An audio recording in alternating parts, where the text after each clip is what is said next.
basic changes, fundamental changes. Change in the world would never happen if everybody always did the expectations.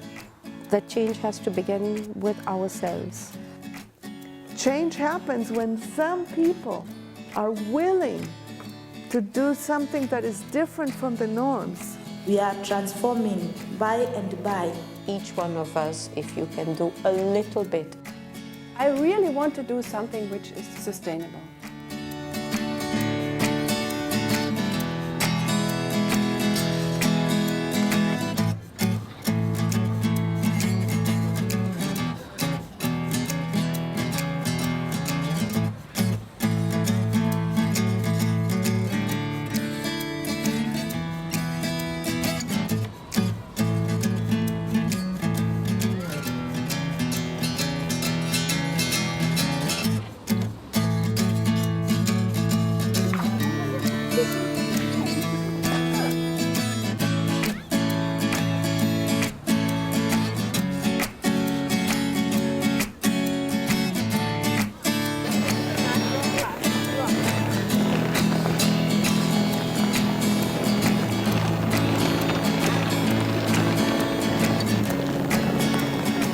After 2010, I thought, how can I strengthen these people being back home again?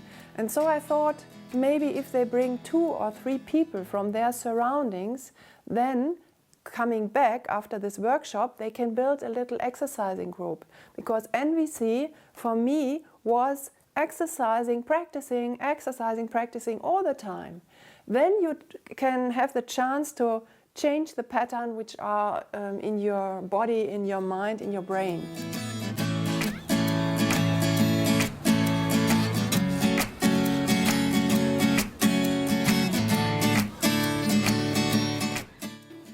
This seminar will be a big gift for me that you come. So I really thank you all to come from everywhere, almost everywhere. Okay, now I'm here.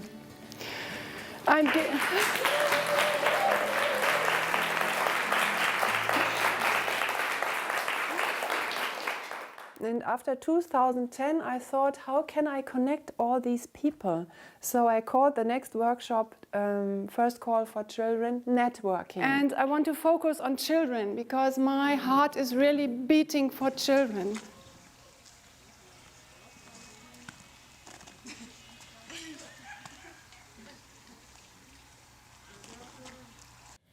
We pray for children who sneak popsicles before supper, Who erase holes in their math workbooks. Who throw tantrums in the grocery store and pick their food.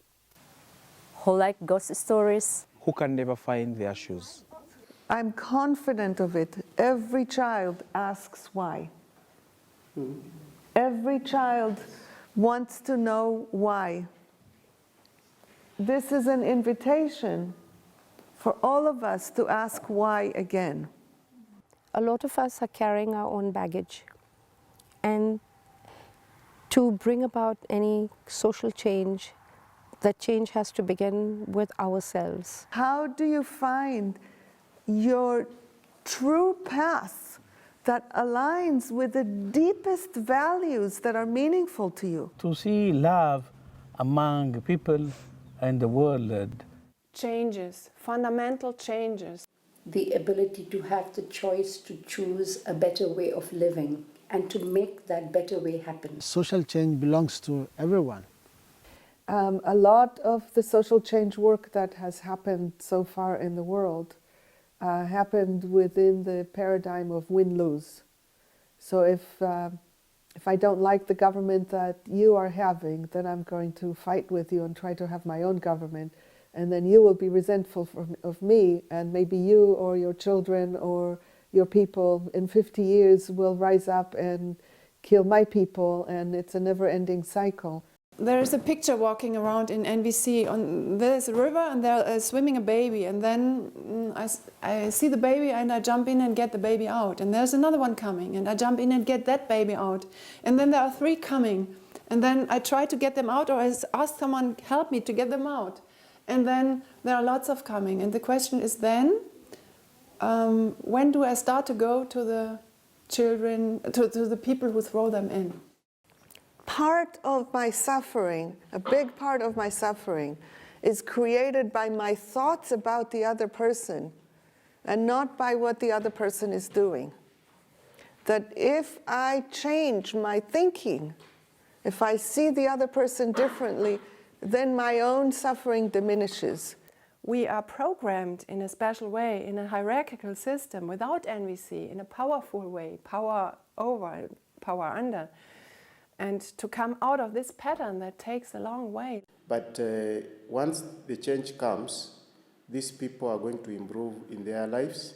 They are going to be relieved, and they get better life. NVC is a way to social change because it addresses everybody's need. And we pray for those who stare at photographers from behind barbed wire, who can't bound in the street in a new pair of sneakers, who are born in places we wouldn't be caught dead in, who never go to the circus, who live in an X-rated world. When you don't know the way out, when you can't find the key,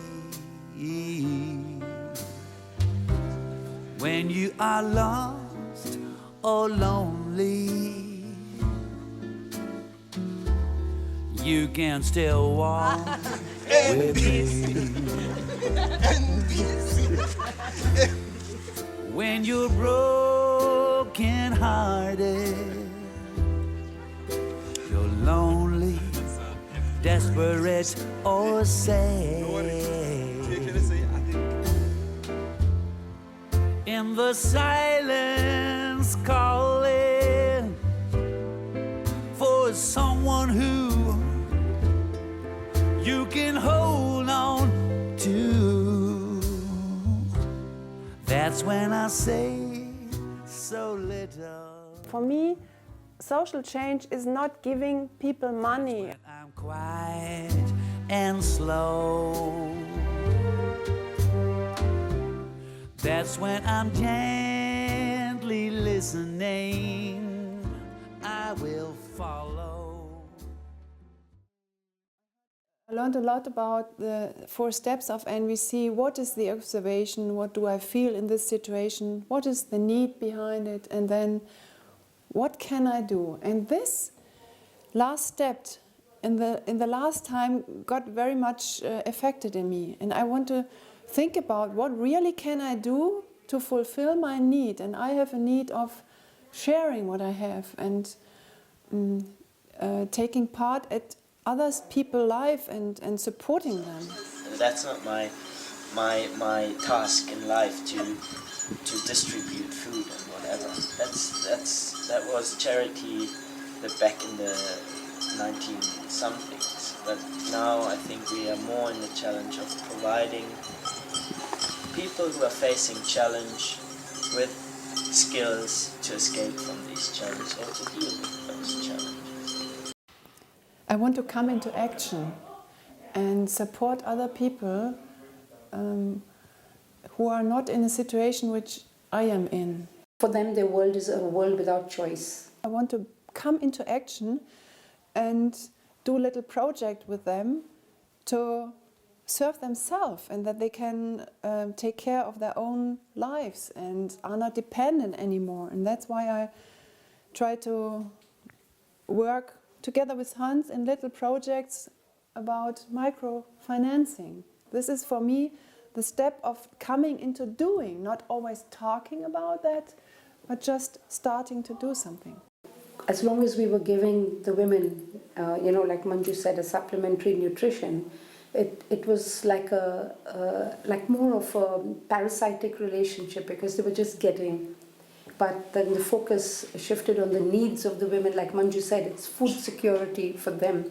So then we discussed and we said, in what way can we give food security, bring about this food security for us? We cannot do everything. So we started networking with organizations that provide skills. It's a question of dignity for me. I'm not coming from upside down. I just try to support them. as they know at their best. And I'm quite sure that they know what they would love to do. Parents came for the school opening. We took them on a tour of all the facilities we had, including the school farm. And for the first time they saw the children growing vegetables. So then they said that, can you help us to also grow vegetables? So we had 3 workshops in vegetable cultivation, and then this year we gave them seeds. So as part of the microfinance, microcredit, we gave them seeds for vegetables and saplings for growing jasmine flowers. So we're growing jasmine, which will give them bigger returns. So we have 2 approaches. One is short term, is the vegetable cycle is every 2 or 3 months, and jasmine, which will bring them money for capital goods like doing up their house or buying, you know, maybe a cupboard to keep their clothes and things like that. So what we've said is, this is the first stage. We give you this, but the next time around, you have to save money from this and then take it from there. It's not just that I'm the donor and give them something, because I don't even know what they want. They know what they want, that's their life, and they know their abilities. And then I take them up and give them a little support at the beginning. And we meet on this level. And that's what makes me so happy with it, because that's the way I want to do it.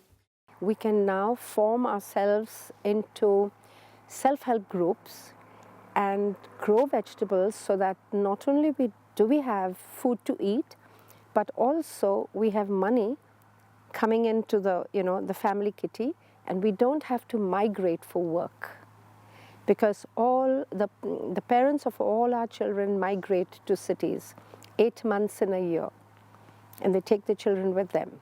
I think this is the beauty behind it, to see what they are able to do and then to support them. To enable them to make that choice, you need to give them the skills and the options.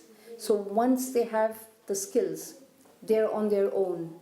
For example, the official development aid goes always to look at problems and define then the main problem and try to solve it. I give as the example my arrival in Myanmar, in Burma, where I went with an open heart thinking I can save these people. How they need to change. They are not ready for what is coming. They are so naive, you know. And that's a huge problem I see in the development in the charity world, where highly sophisticated organizations come to a conflict area with their perfect set of concepts and whatever, and they try to implement it, and everyone is just like, what do you want? Yeah, exactly. When I grew up as a kid, from 0 to 4 years, I lived in a 2-bedroom house with 22 people. So for a lot of people, it's how the hell? That's, to imagine it alone is insanity. But the best years of my life was experienced during that time. Because there was no need for love. It was not in the shortfall. I could turn to anybody, you know. Yes, food was not flowing through there, but we shared. The piece of bread would be going around, making sure that all of us have, and we understand that. You know, so it wasn't the case like, I have this orange and I'll put it in. Immediately I have the orange and it becomes everybody's orange. The bed that I have becomes everybody else's bed. And I think that is where we have a lot of richness in ourselves.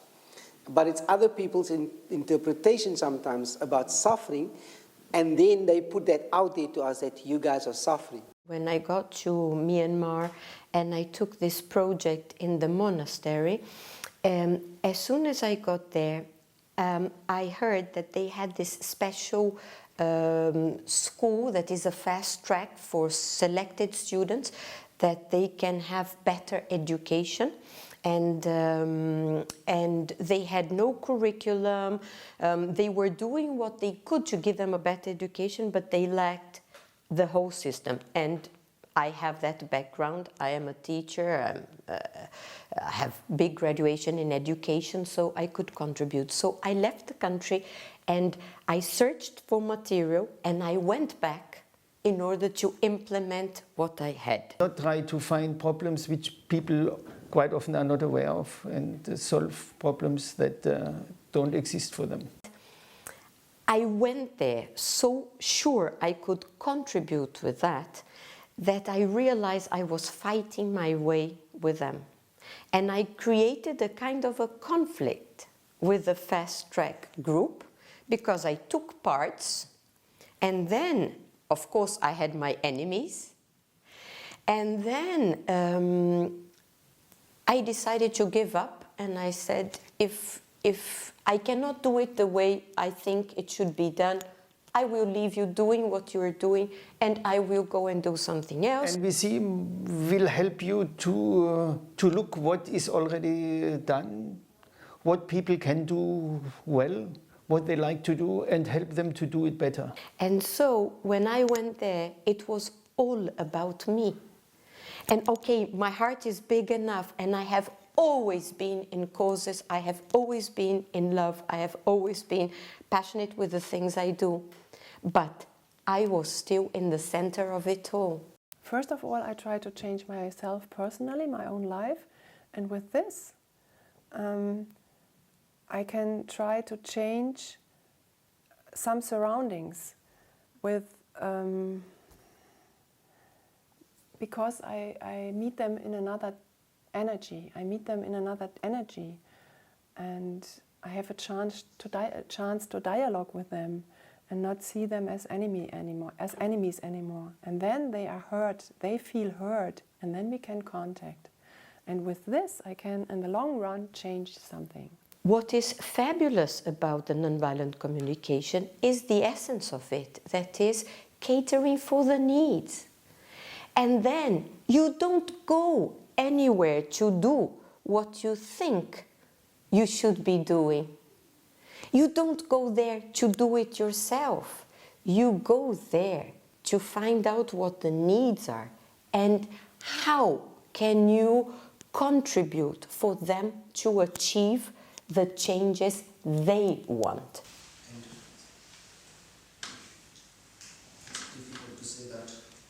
In 2010 we had one participant, he's called Ken, he is from Nairobi, close to Nairobi, and he was a street kid, he was in prison and he took drugs and dealt with drugs. There is nothing in the streets I don't know, if it's about drugs, guns, robberies, every kind of robberies. I don't think there is even one which I don't know about it. In the streets, people are used to fighting. They're used to being arrogant, using abusive language. And once you start a conflict with either the police, you're not going to succeed. We invited him in 2010 and he was quiet and very attentive. The life is mine. I came to New like that because if I want to destroy it, no one would ever destroy it. I would have destroyed it. I decided I have to do something for Ken because Ken came here and he wanted to continue with NVC. Annie, she came to me and said she has this idea of doing it with this youth group. And luckily Hans was available and he was going to Ethiopia, I remember that time, and he said he would take a flight to come to Kenya. And so we met in Kenya and we did the training together, which was the beginning of everything. I mean, it was just fantastic. And apparently the people there, they're still practicing it and find some use to it. So we ended up having 42 people coming, which was another issue because we didn't have enough food for everyone. So we ran out of food, but they did a lot of work. But when your needs are met, you feel cool and you feel calm. So when needs are not met, first you feel stressed. Stress comes as a result of you not achieving what you want to achieve at the right time, in the right way. They organized this youth group all people who had problems with the law and have a big problem within their community to be accepted. They are being judged because they have lived in the street. Anything happens in the village, the first person they blame might be the street boys. And even though they are not even involved, they're still being blamed. When you're discriminated, it means others are getting, you're not getting. So it also, when these feelings are not met, we feel discriminated, moody, zile moods. And they are not, you have bad moods, yani. Sinaona? Okay, this is why unakuza sababu ile kitu ulikuwa unataka, whatever you wanted it wasn't met. You are like, go and buy yours. And you're not using it, you become very moody, yeah? He said, yeah, I have some street children and we have a very bad recommendation in our village and we want to come out of it. And he's the big organizer, and it's nice to see him do that. I mean, it's just fantastic. So what they have learned is we don't have to use violence to get things that we want. We don't have to break the door. We don't have to go to somebody and mark somebody. All what we need to do is we work together as a small unit and we are able to do something. When you are appreciated, you want to do more and you use your mind to create. Yeah? The other one is wonderful, you feel wonderful. And then, when you are appreciated, it raises your self-esteem. Yeah, you feel inside, you feel worthy, you feel when all these things have come into you, yeah, hopeful, appreciated, your self-esteem comes up. And they did drama, and in one particular scene, there was one scene where 4 young boys were sitting in the streets, and then the police came down and started blaming them and saying, why are you sitting there? Why are you not, you should be having somewhere else to go. And the police started beating the boys, and the boys, they didn't fight back. They just started talking to them in a non-violent communication. They were trying to show people you don't have to use abusive language to get your point across, or you don't have to fight. And so the 4 people, they were using the NVC process, and the police started saying in the scene, oh, this is so nice, you're talking very nicely. I can see this boy is trying to go to communicate. Please, achana na sisi tujifanyie kazi yetu. Kazi yenu? Hakuna kazi yenu, mkishindwa kulima kwa mashamba yenu mnakuja kulima kwa barabara. Then we had another scene, and this was particularly done by Kennedy, who came to the NVC, and we were talking about self-blame, which is one of the process of NVC. And the scene in particular was of a young boy in the streets and marked a person. They took away the phone, they took away the wallet, and then after a few minutes, the young boy sat in a corner and started thinking, what have I done? He started reflecting on what has been going on, and he thought, maybe I need to change my way, because if I don't change my way, I'll either end up being dead. What about if the money was to take the child to the hospital?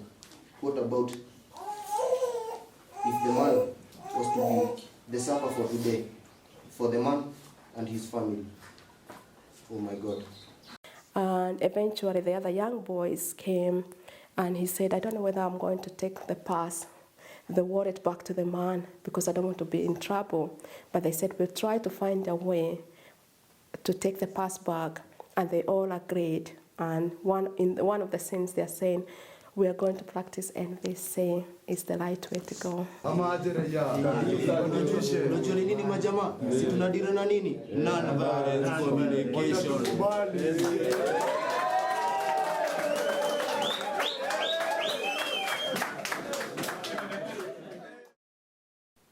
They have a lot of experience, but they lack materials. Yes, if they had materials, they would do a lot. Yes, and they would not find the time of taking drugs.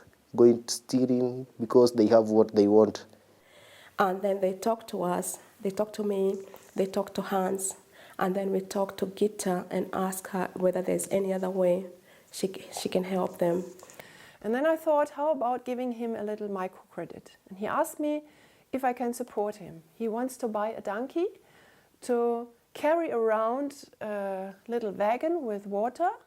There's so many places in Africa where you don't get the tap water.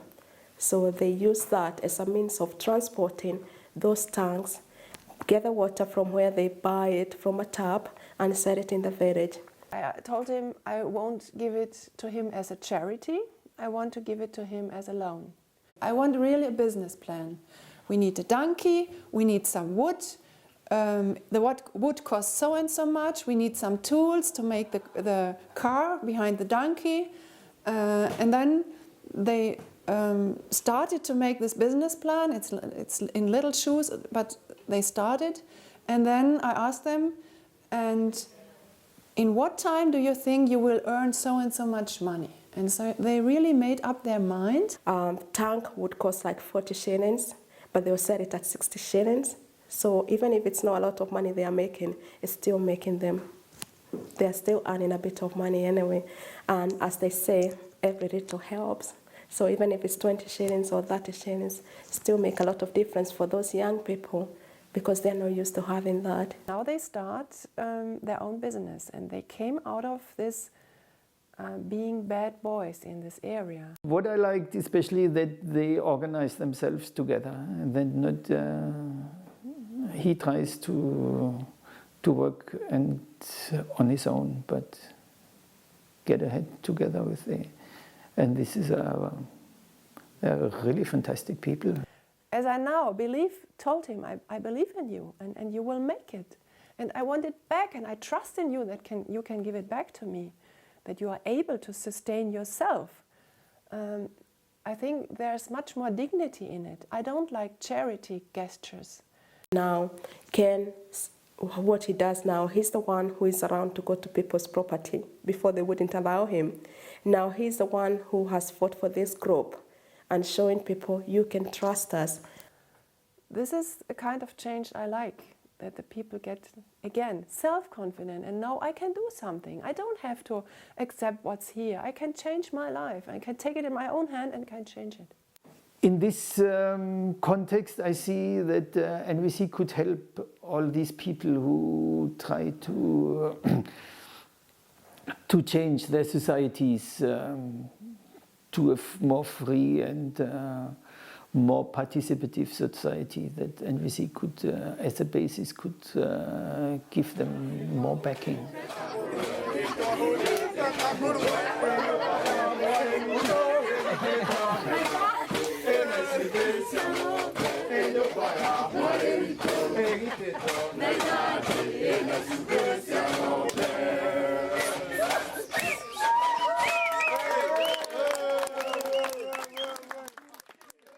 I'm very trustful that this group of about 20 young people, that they will work on it, and it's their work and it's their life what they are changing now. What we would like eventually in future is to try and find if we can get a small piece of land where we can buy it, and it might be easier if we buy the piece of land and say this is for this youth.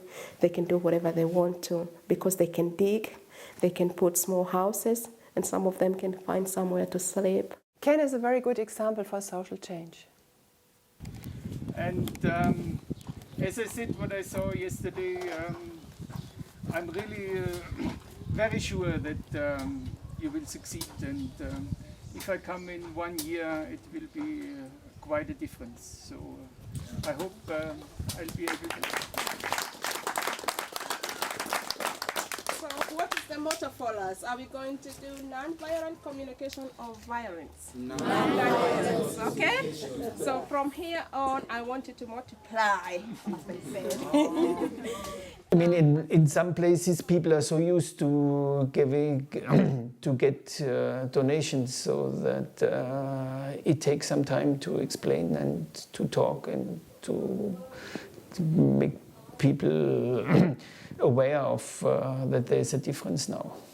It's not like everyone is queuing up to come and do this, because they would rather, there are many organizations that dole things. So they would rather go to a place that doles, so they don't have to do anything. So they don't even want to change the system? Yeah, because they live comfortably. But I mean, it will stop one day. Donors are not forever, but the needs of the people are there forever.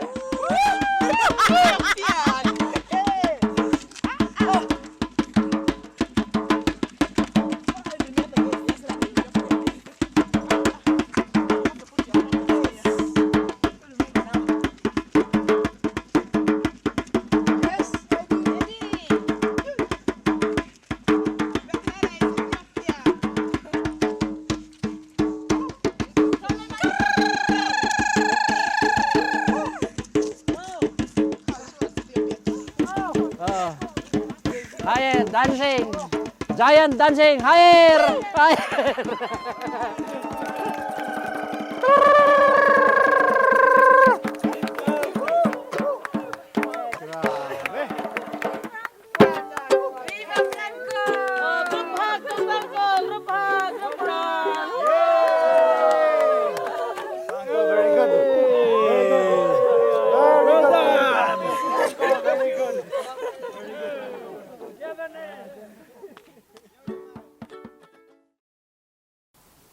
We pray for children who sleep with the dog and bury the goldfish. Who bring us sticky kisses and fistfuls of dandelions. Who get visits from a tooth fairy. Who hug in a hurry and forget their lunch money. And we pray for those who never get desserts. Who have no safe blanket to drag behind them. Who watch their parents watch them die. Who can't find any bread to steal. Who don't have any rooms to clean, whose pictures are not on anybody's dresser. Whose monsters are real.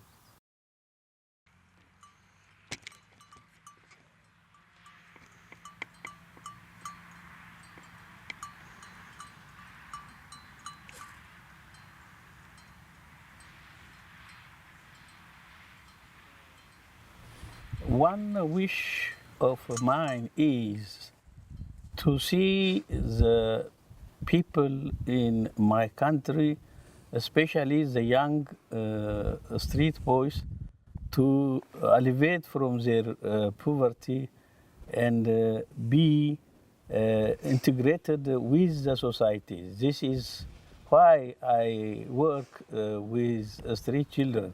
Now, one of our girls, she's admitted in engineering, electronics engineering. The first child, tribal girl from her village, and the first child in her who has ever been to school. She has 6 siblings. It's absolutely beautiful. To live in their society, to survive in the society, and be creative. They are there, taking all this burden, making sense of it, and still smiling. There's one little girl called Kajal in my project, a slum child who is crying when she's telling the story of her alcoholic father, and the next moment she's smiling and saying, I have very nice friends, which is so beautiful. There's so much to learn from them. I believe that human beings are creatures of practice. What we practice is what we become. And if we are raised to think about what is right and wrong, what we should do, what others should do, then we're going to know how to think about that, but we're not going to be connected to what our feelings and needs are. A soul full of unattended needs, and then life comes to you, and then you say, oh, I'm so glad there are drugs, I talk to a lot of people. How can I change the system? I think it's going only with education. What is education all about? Education means for me knowledge and self-confidence. Education is learning how to deal with life. And then education is much more preparing you to face facts and know how to react to them, and how to make choices. This is education. They give the people the power, the strength to change something themselves. That they really know, I'm not dependent on someone, I can bring myself in. And then you see countries like mine, Brazil, that we have big concerns about education, because so far the government has wanted education levels to be very low. So like this, the country moves, you know, people cannot identify their needs, you know. So wherever you are in the spectrum, it's important for the system to continue to function that nobody knows what their needs are. Most people, you ask them, even the grown-ups, you ask them, what is your purpose? And what do you mean? You know, people don't understand they are here for a purpose, whatever it is. And children don't understand that. They go to school and they don't understand even the purpose of being at school. Life orientation was introduced into our schools. And if you go through the curriculum of life orientation, it's powerful lessons and powerful messages. But the mistake the government made was it became a compulsory subject.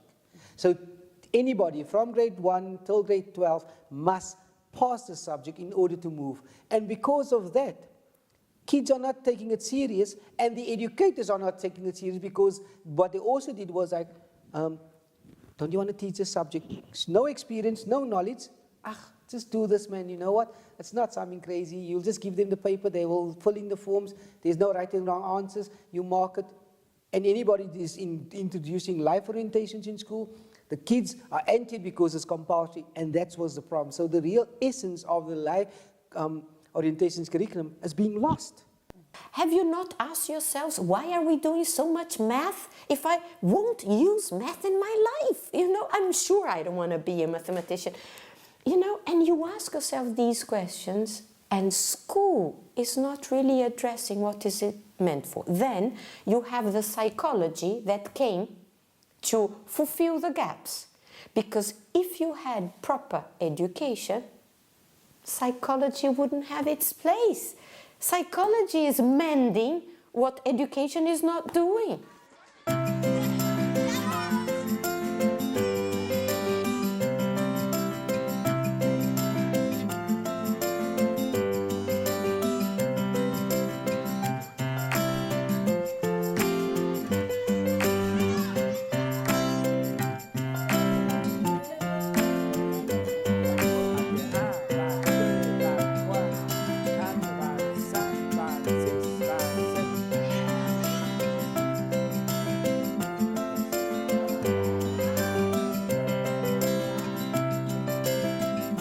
I believe that social change is possible with an education which fulfills the needs of the students and the teachers as well. We heard 2 nights ago a very nice example where Mumbi in Kenya did training in NVC in a school in a slum area in Nairobi, and the whole school changed because the teachers did not do not anymore try to cane their students, and this has changed in so that students who have not been or who have been hiding somewhere come to school now because they know they are treated well, and even parents acknowledge that there's change in the classrooms are full again. Yeah. The students are beaten when they come, because if they don't, they are beaten if they don't have their homework, if they don't are in time, if they come some minutes late. I couldn't believe it when I saw this video. The image that we had before was not good, because some children could run away because of the kind of the punishment that we were giving out from their needs. Well, maybe they needed something, but we could not be able to interpret their needs properly. So instead of meeting their needs, could be they were being punished in a way or the other. For example, when a child didn't do his homework, we immediately think that, why didn't you do your homework, and you should be punished. But we have to discover why this child didn't fill out this form, or didn't do his homework, or read the passage well. Sometimes you can misunderstand a child at school. He's having some problems at home, then when he comes at school, you don't understand the problem, but you continue, maybe punishing the child. What we found out in Ethiopia is that they are often hungry and that they don't concentrate and then they don't want to come anymore. Fear is not the key to learning. We always tend to imagine that kids are small. Their size, size-wise, intellectual-wise, emotional-wise, we always try to undermine them. But with NVC principles, it tells us all human beings are equal. I have to listen to them and connect with them so that I can know how they feel and also their needs, so that I don't just give them what I think, but I give them according to their needs. Mumbi said, after she did this first workshop with the teachers, she said, the students are coming back to school, the classrooms are full again, so there is a change. From the workshop now, at least, they are able to identify the needs of their children and meet them on time. I think after this training, most of the teachers changes their mind, especially with the issue of needs, and then try to understand a child like a human being. Education is identifying needs, making choices, being aware of your purpose.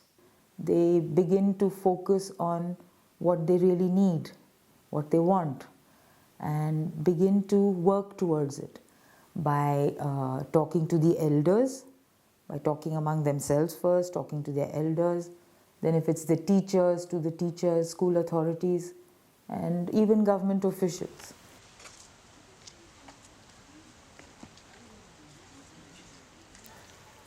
I asked at our Waldorf school if I can come with a delegation from the workshop. I was a bit anxious because I don't want them to show, here, we do it like this, you should do it like this. It was just an offering to show them how it may be different. And I think they took it like that. I don't want to say, you should do it. They took it as another possibility to treat children. Wir haben mit 10 Menschen gerechnet, aber irgendwie haben sie alle über Nacht verdoppelt. I loved the way maths was introduced, with using the whole body.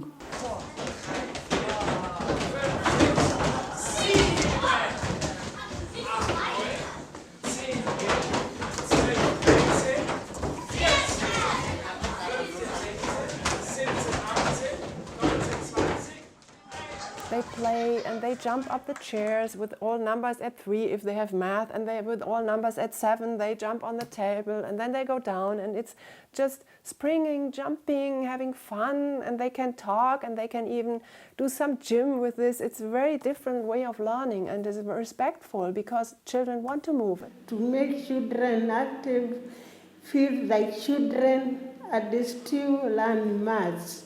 The whole class was engaged in it, and they were learning fractions, they were learning series, and all of that he was teaching through this whole body involvement. And that is something we are definitely going to implement in our school.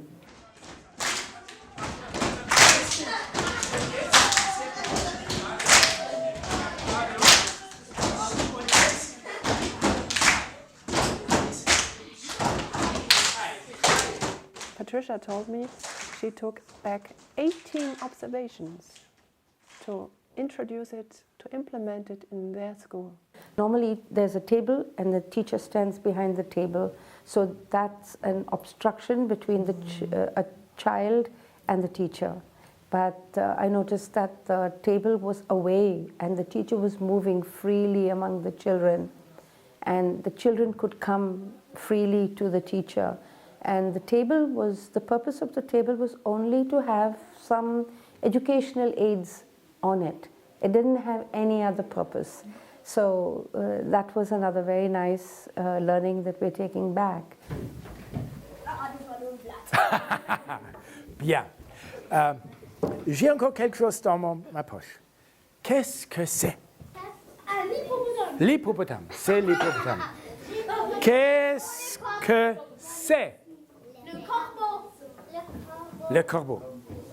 The delegation, they saw, what they told me afterwards, is that they see the students being welcomed, and the teacher meets them on one level. It's not the boss. It's okay, he knows more, but he guides them. He accompanies them. So the teacher becomes more of a facilitator than someone standing there to discipline the children. They were seen to be very free with the teacher, very free in the class. There was no tension.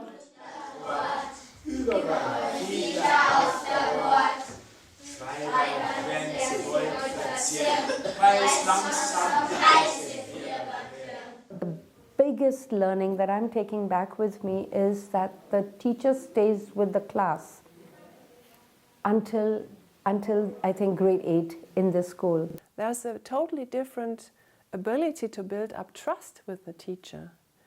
And if these pupils don't have sometimes anybody at home to take care of, or that they can trust and that they can speak to, now if they have the chance to have someone in school, at least at school, they can trust and they can talk to. For a long time, I know the children very well. They know me, and I know the parents. And He visited every parent at home, so he knows the conditions at home. Yes. By then, the teacher knows every child, he knows the social skills, the psychosocial skills, and the needs of that child. And from an NVC perspective, I think this is a really wonderful thing, because that's for me the core of what I learned in my visit to the school.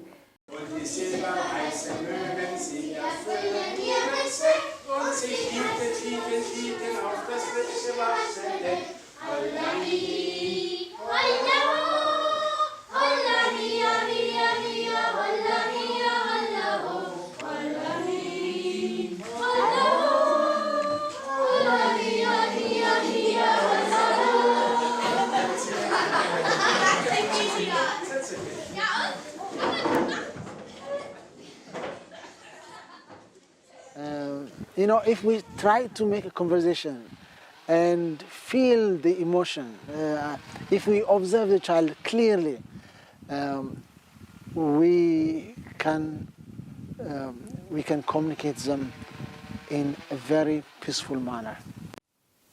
So, yes, education in its real sense can absolutely change the world. Yeah, thank you. They took it up and they were very pleased with what they saw here. And I liked it so much. So when I go back there, I believe that things will start changing gradually. Gita did a fantastic thing by taking us to that school, or even thinking that that would be a big learning for us. And I must thank Gita for that, you know. That was a really good thing.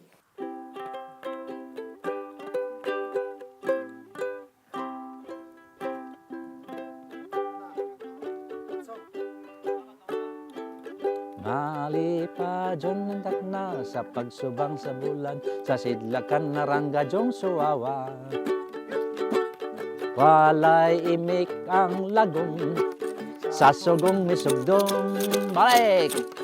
Malipadyon ng takna sa pagsubang sa bulan, sa sidlakan na rangadyong suwawa. Walay imik ang lagong, sa sugong mitudong. Malipadyon ng takna sa pagsubang sa bulan, sa sidlakan na rangadyong suwawa. Mga tuta sa baybay. We pray for children who spend their allowances before Tuesday. Who shove dirty clothes under the bed and never rinse out the tub. Who don't like to be kissed in front of the carpool. Who's come in church and scream in the phone. Whose tears we sometimes laugh at, and whose smiles can make us cry.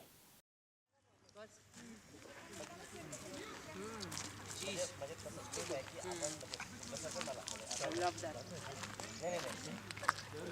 Very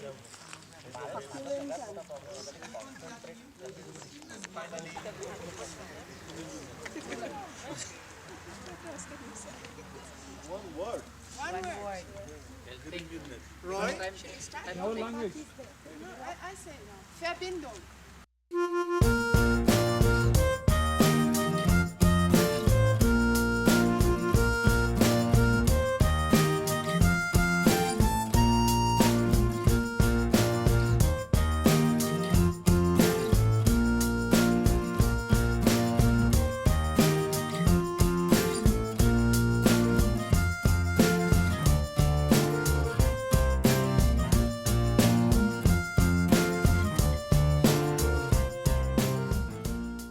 People who work with street children, they need a lot of empathy themselves because they always give and give. And so I thought maybe if they see there are other people who work in the similar field and they have similar problems, that's a kind of feeling together or feeling like a cooperation. That's why I try to focus on 12 in 12 on networking. You move away from the area where you compete with each other who has the best solution for that certain problem. I think we should move on to that stage where we see, okay, I can bring that to the table, I'm good in that. Let's see how we can fit something which is the best solution we can find for now. The network must be more like a support base. Let's share ideas, let's support each other, and it's not like we come and become prescriptive in saying this is the way you need to do it. Having open minds, open dialogues, and say, you know what, that's your journey is leading you to be at that point. We respect it and we embrace it. In each culture, there are different challenges. So people can give insight to each other about what is working in their culture and what is working in this other culture. And together they can strategize how to make things work. If there is anything that we were not practicing in our country and we have shared it here in the forum with others, then automatically we are taking that, we are emulating that back to our country to see whether we can change our people and have a good life in future.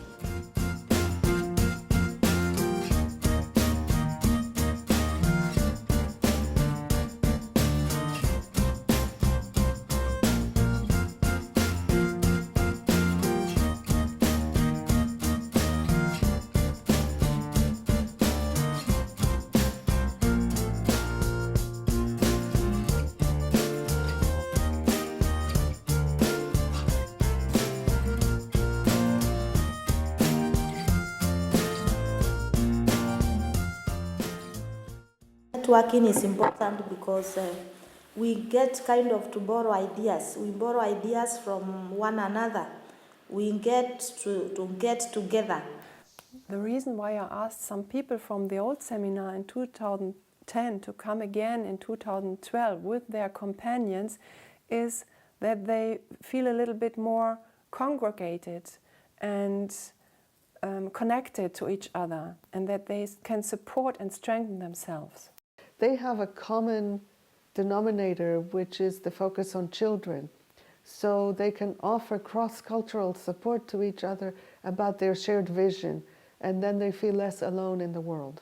So I think it's more of sharing and building each other. And that they build a kind of a team, and with this team try to start social change. Because one person cannot really be able to transform a society.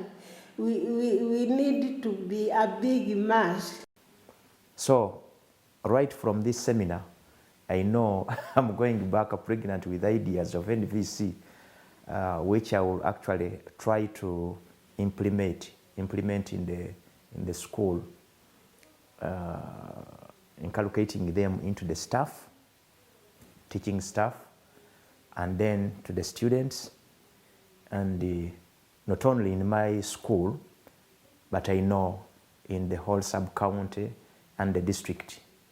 Until later, maybe we can even do it at national level, because it is necessary. I have a vision that we build from now on gradually a kind of an organization where people can connect and then have a look, I have this problem, can you help me, can you support me? And that the topic is street children. Networking works. Yes.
We pray for those whose nightmares come in the daytime, who will eat anything, who have never seen a dentist, who aren't spoiled by anybody, who go to bed hungry and cry themselves to sleep, and who live and move but have no being.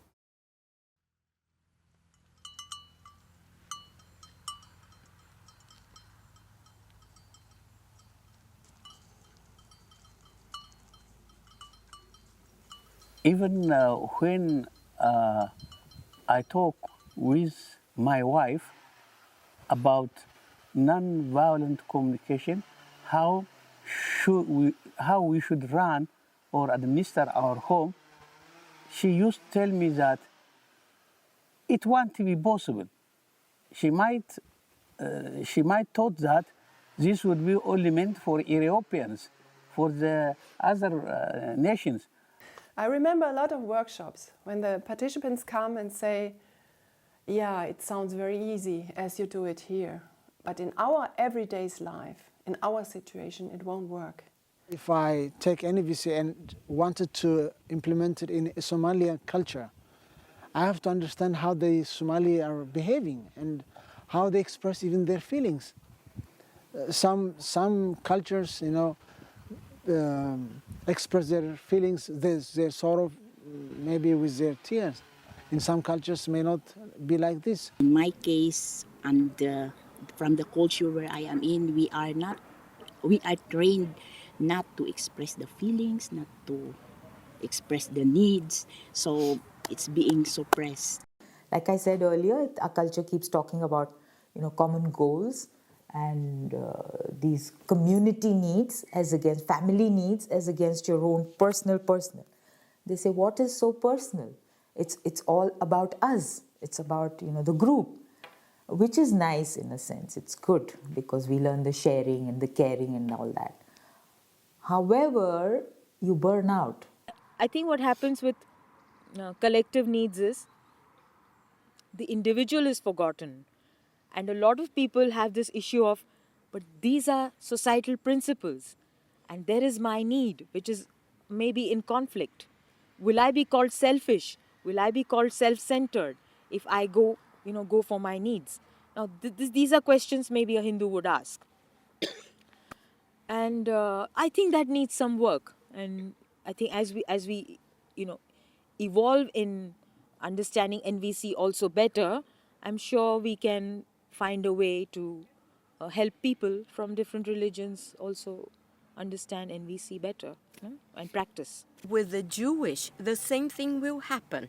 The idea is that not to let people jumping, from needs to needs. You have these common needs that you create, and to be there, you're not supposed to be questioning too much, because if we go on questioning, there will always be new needs and moments you are for, moments you are against. It all depends the experience, and you will have an opinion, and that doesn't bring a community to a common goal. So I can only speak for the Jewish, but I imagine it must go on for most Orthodox, that for not being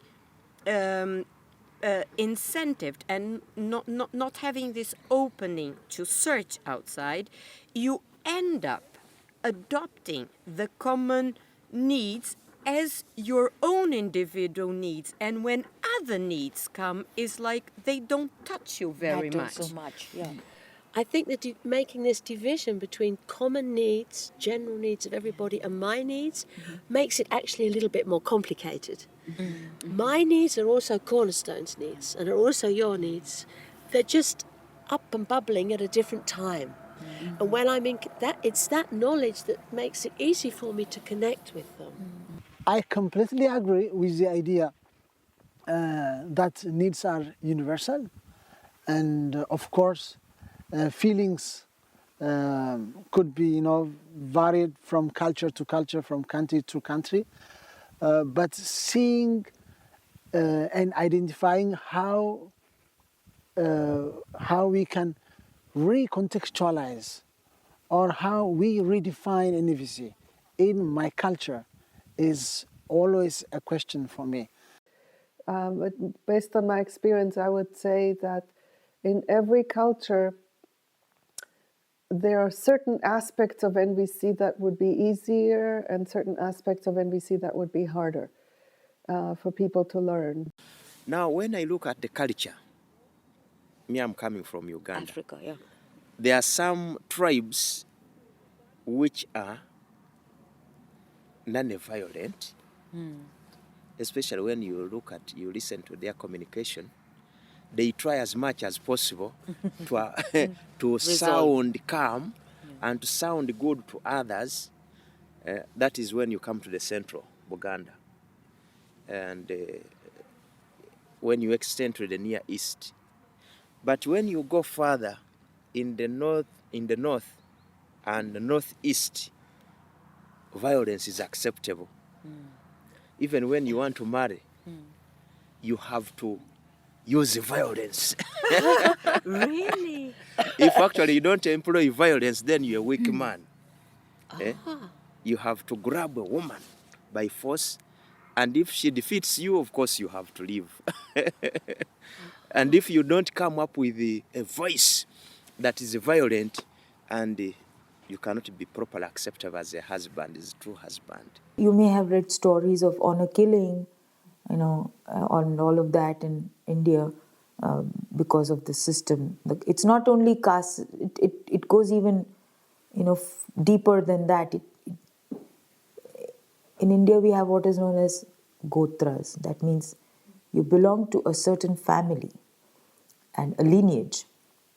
So even marrying out of that lineage will cause problems for you in the community.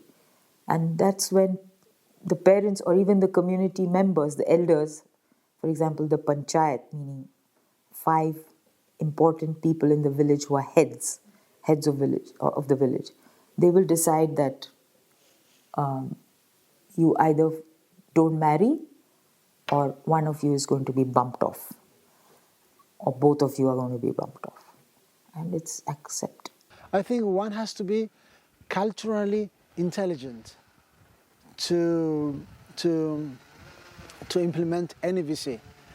So he has to be keen on the culture, on the behavior of the society and the religion. And then I think the connection comes so easily.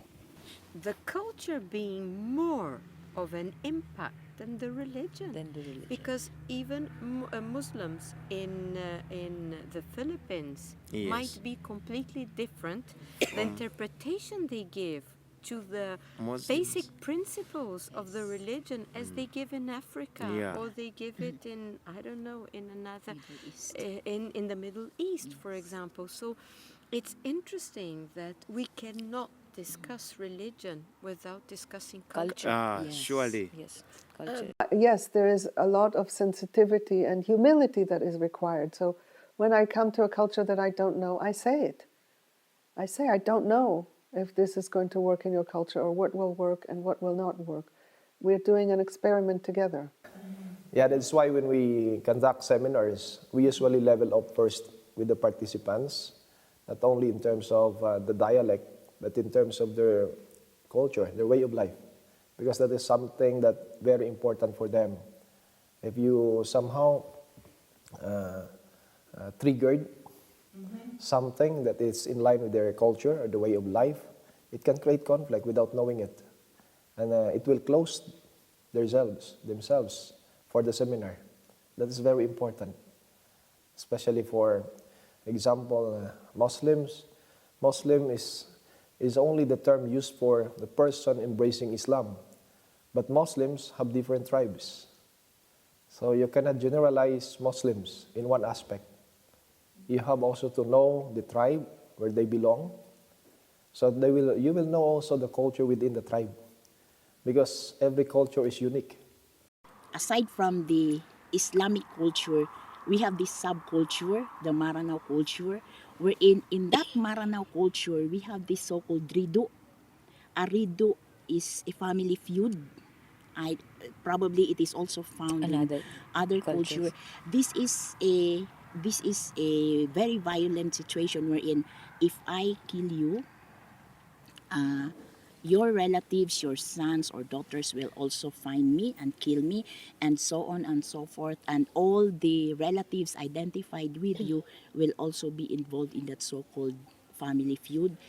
And it does not stop. It goes for generation to generation.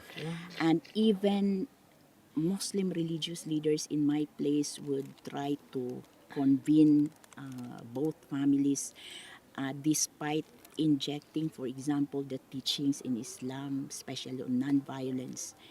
It's really very difficult. And then when I took the training on restorative circle, I was trying to study how can this restorative circle be brought into this rido. It's really a conflict, but it's a deeper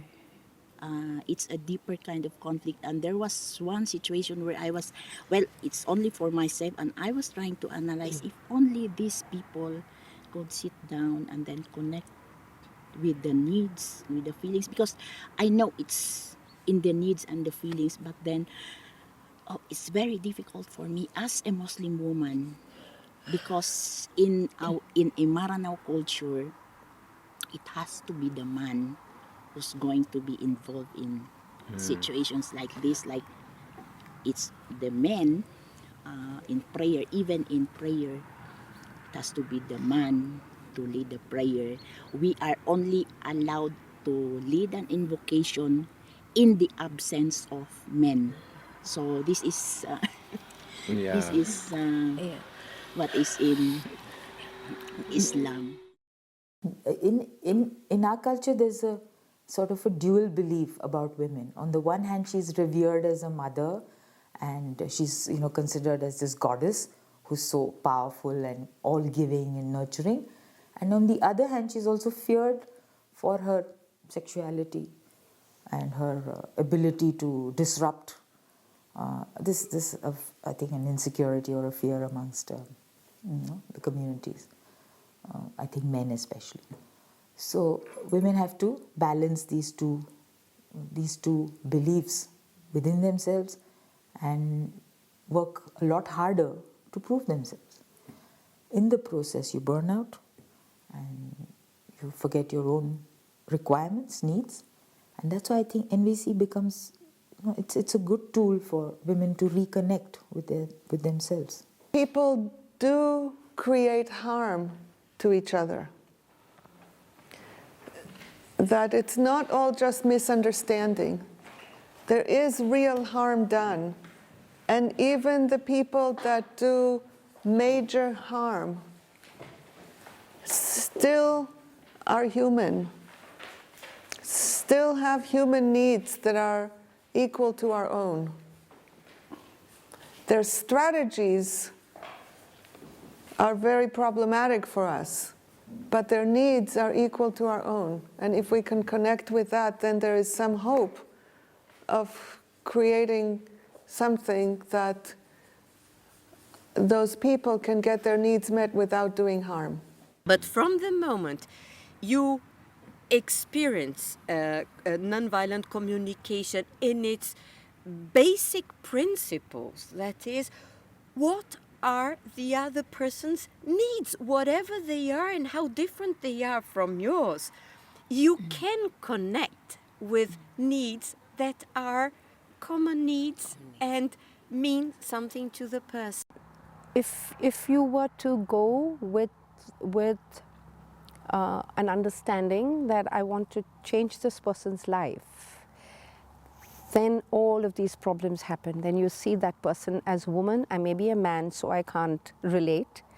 I may be from a different religion, so I can't approach. So all these obstacles come in the way. But if I just look at it that this is a person that needs comfort or needs my help, or just as much as maybe I can relate to that person, then I think it's humanity. There are no barriers. With more and more willingness to suffer the consequences for being true to ourselves. With more and more willingness to stand out and be different from our culture, because in any event we don't believe that our culture serves life. It takes a little while to come out of this pattern. And the cultural thing is for me only a layer. Below that, we are all the same.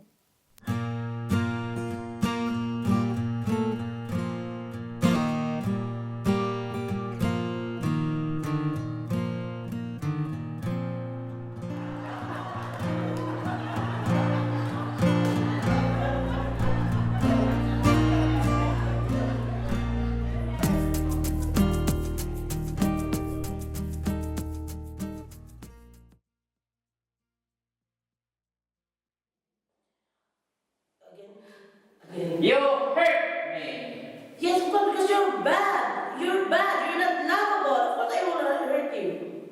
I cannot love you. And I see the reactions of these people after a while. I see that they really can start to change and that they bring it back, and they need a little bit of confidence to go back. You really hurt me. So you're in a stress now at the moment, and you want some confidence and some trust and some companionship with other people around you. The trust is the one that is more than confidence. Okay, it's trust. You tell me what's on. The link between NVC and sustainability is for me on a very personal level, that I change myself and that I come out of these judgments and think about the other people. I just go in dialogue with the other people. Try what's her need when she says, "You are a great dancer today." Be empathic. Is it a need for you to also become a dancer? They can change their personal life, they can change their everyday's life, their business, and that's why I think NVC is very sustainable. It's a fundamental change. When there is something that we should discuss and disagree, when I just give that, be silent for some time, and start the discussion, after she cools down, and then he said, I see changes in you. And then I said, this is what we mean about it. To understand each other, to listen to each other, to respect each other, to love each other. If I have the real love for her, whatever she utters doesn't bother me. Love is there. The old way is not bad. The old way has been a journey of self-discovery, and with that, obviously, some baggage was taken along. So it's open up the suitcase and say, guys, these are unnecessary stuff that we're taking along, and that's why our load is so heavy. So I think for me personally, NVC is going to say that take out some of the unnecessary baggage on your journey. NVC, like my brother here said, it is not a destiny, but it is a journey. It is not something that you will come to a point in your life where you say you have achieved it. It is supposed, but at the same time, it has to come to a point where it becomes a lifestyle. And I find I have changed quite a lot. I feel more calmer, really, when I'm dealing with a client. It also helped me personally to just, I mean, in many situations, I also look and try to relate back what is my feelings and what's the need behind it, which I would never have done before. Especially when you come from an engineering background, and that's for engineers, this just not the way you relate. Changes occur sometimes in such little demonstrations that perhaps we cannot see, but I trust there is much going on.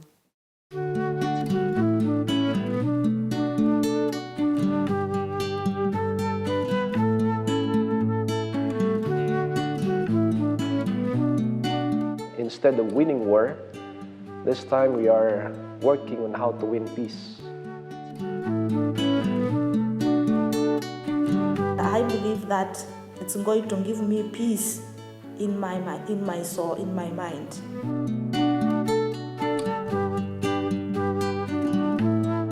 I have a deep faith that we can create a world that works for everyone. As a symbol of non-duality, knowing that there is no cutting. Cut this rope just to remind me silence is not such a bad thing.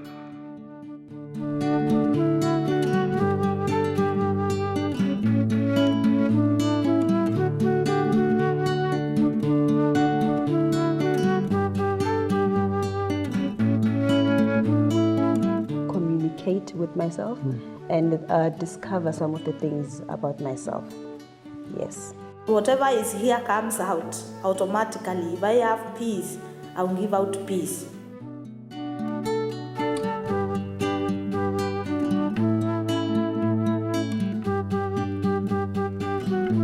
It will make a difference somewhere, somehow, in this huge giant.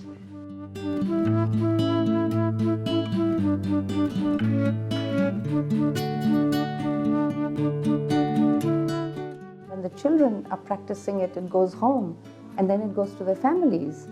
And then the families will start practicing it. And I think that's where the social transformation takes place. With more and more willingness to be uncomfortable and experience intense emotions because we want to live in truth. This is available to all of us.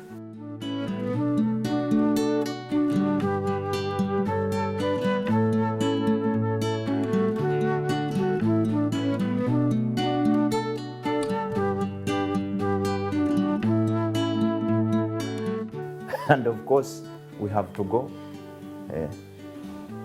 But there is no problem in that. Even if the period has been so short, we have got the real essence of the seminar.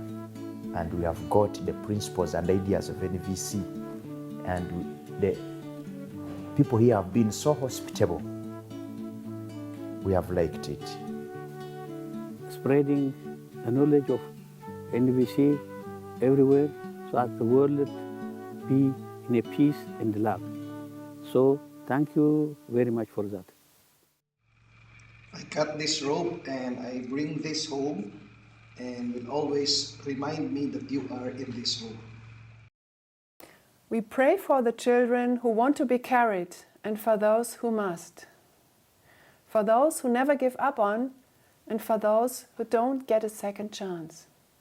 For those with mother and for those who will grab the hand of anybody kind enough to offer it.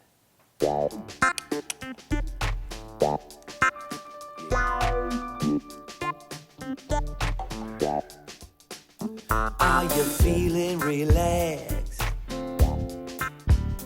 when you tell me that I'm cool? Are you hungry for a change when you call me a fool? Are you needing some rest? I would like somebody to say to me, wow, you are different. Since you came back from Germany, from the NVC, you are different. What makes you so different? Just see it in action. I wanna be when you say that I'm boring. I hear you need some fun, yeah. When you shout you're slow, do you really? At least I don't want to be a bitter old woman, you know. Don't listen. Yeah. I hear your need to be heard. Or it's not easy for us just to maybe to use our own resources to be in a place like Germany or any other part of Europe. But it is through her effort and her love that she planned and facilitated us to be here. So we thank her so much for the good work that she has done. And we also pray that God should give her more strength and peace as she continues to organize more workshops on NVC. You needing some support. And when you say I'm bad, he's bad, I know I cannot be at fault. You can say I'm mean. I hear you're needing love and care. By stripping down the words and laying what you're needing bare. Just listen. Listen for the need. Listen for the need. Hidden in between the words. Listen for the need. Listen for the need. They're always here among the thorns. Hidden in opinions are ideas and norms that lie low in the complex space. Hidden in our haste and our habitual ways. Just listen.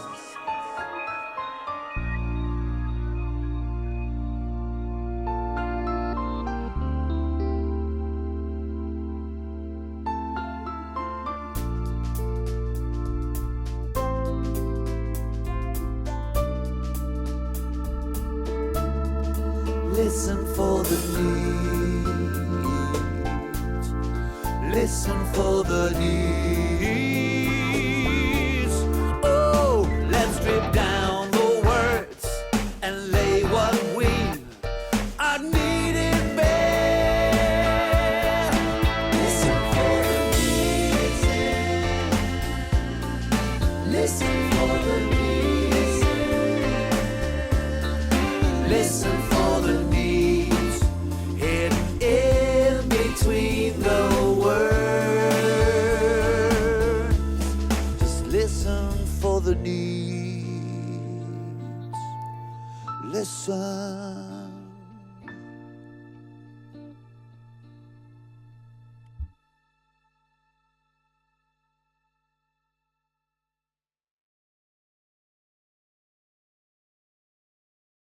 NVC is never going to die because as we are changing the community and we have already started, what I have learned, it will be like the gospel of Jesus Christ, passed on to my children, who will pass on to their children, and so on. And I believe that because it has been taken to Philippines, Indian and all that. We can transform the whole world just through her. That is an assurance.